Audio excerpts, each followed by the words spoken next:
बिस्मिल्लाहिर्रहमानिर्रहीम। अस्सलाम वालेकुम। हिस्ट्री टेलर के मौजूद सामीन, मैं हूं अदील अहमद और आप देख रहे हैं हमारा यूट्यूब चैनल। मौजूद सामीन, आज की वीडियो में हम बात करेंगे किस्त नंबर 127 के पहले ट्रेलर के बारे में। आने वाली किस्त में क्या कुछ नया होने जा रहा है, इस्मिहान सुल्ताना फिर से कैसे ताकत हासिल करके उस्मान बे पर हमलों का मंसूबा बनाएगी, और बात करेंगे नए किरदार की जो कि हमें ट्रेलर में देखने को मिला। इन सब के बारे में बात करने से पहले जिन दोस्तों ने अभी तक हमारा चैनल सब्सक्राइब नहीं किया, उनसे गुजारिश है कि हमारे चैनल को सब्सक्राइब कर दें, वीडियो को लाइक और शेयर करें, बेल आइकॉन का बटन जरूर दबा दें ताकि आने वाली हर नई वीडियो का नोटिफिकेशन आपको मिल सके। मौजूद सामीन, जैसा कि किस्त नंबर 127 का पहला ट्रेलर जारी कर दिया गया है, जिसमें हमने देखा कि वो तुर्क ताकतें जो उस्मान बे के पीछे हैं और उस्मान बे को हर चीज के बारे में खुफिया मालूमात फराहम करती हैं, उन्होंने उस्मान बे को बुरसा के तकफूर वायलेंस की तमाम मंसूबा बंदी के बारे में आगाह कर दिया है और इसके साथ ये भी बताया कि अब शिकार करने का वक्त आ गया है। मतलब ये कि उस्मान बे अब तकफूर पर जबरदस्त किस्म के हमले करने वाले हैं। इसके साथ साथ हमने इस्मिहान सुल्ताना जो कि कोनिया से फरार हो चुकी थी, एक बार फिर अपने हम ख्याल सिपाहियों को इकट्ठा करने में कामयाब हो जाएगी और फिर से वो उस्मान बे पर हमले का मंसूबा बनाएगी, जैसा कि ट्रेलर में भी देखा जा सकता है। मौजूद सामीन, हमने ट्रेलर में एक नए किरदार की एंट्री भी देखी, ताहम इस किरदार का नाम क्या है और अभी इसके बारे में मालूम नहीं, मगर ये किरदार बेजंतीनी किरदार लगता है।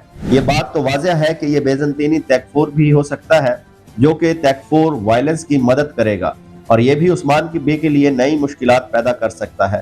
ताहम ये किरदार किसकी तरफ से भेजा गया है और ये कितना ताकतवर होगा, ये कहना अभी कुछ कबल अज़ वक्त होगा। मौजूद सामीन, अगर आज की वीडियो आपको अच्छी लगी हो तो हमारे चैनल को सब्सक्राइब करके वीडियो को लाइक और शेयर कर दें, बेल आइकॉन का बटन जरूर दबाएं ताकि आने वाली हर नई वीडियो का नोटिफिकेशन आपको मिल सके। मिलते हैं इंशाल्लाह अपनी नेक्स्ट वीडियो में। अल्लाह हाफिज।